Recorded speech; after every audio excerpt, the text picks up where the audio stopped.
আমাদের মূলত আমাদের সম্পদ সাবেকরাই, আর আমাদের বর্তমান ম্যান পাওয়াররাই। তো বর্তমান ম্যান পাওয়াররা কাজ করে, সাবেক ম্যান পাওয়াররা তাদের সহযোগিতা করে। আমিও সাবেক হয়ে গেলে বর্তমানদেরকে হেল্প করবো। এই এই সিস্টেমটা সংগঠনে আমাদের ছাত্র শিবিরে করা আর কি। আমাদের তো হিউজ অ্যালাম নাই, 77 থেকে শুরু হওয়া একটা সংগঠনের অ্যালাম নাই।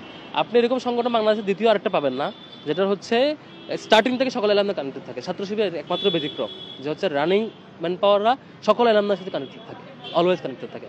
আমার অ্যালামনাই আমার সম্পদ, আমার রানিংরাই আমার এক্সিকিউটিভ রিসোর্স।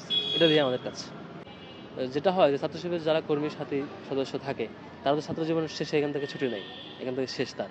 তারপর তিনি কর্মজীবনে যান, তিনি যেখানে থাকেন তিনি আজীবন ওই শাখার সাথে কানেক্টেড থাকেন। সাপোজ আমি এখান থেকে সাবেক হয়ে যাওয়ার পর 30-40 বছর পরেও আমার ঢাকা ইউনিভার্সিটিতে একটা কানেক্ট থাকবে, ফলে আমার যেখান থেকে ইনকাম থাকবে আমি চাইবো যে আমার সংগঠনকে আমি একটু কোঅপারেট করি। এভাবে করে সাবেক সকল অ্যালামনাই এটার সাথে কানেক্টেড থাকে। এবং এটার একটা কানেক্টেড থাকার এটা বড় একটা ফিচার হইলো, মানে বড় একটা কারণ হইলো একটা ট্রান্সপারেন্সি থাকে।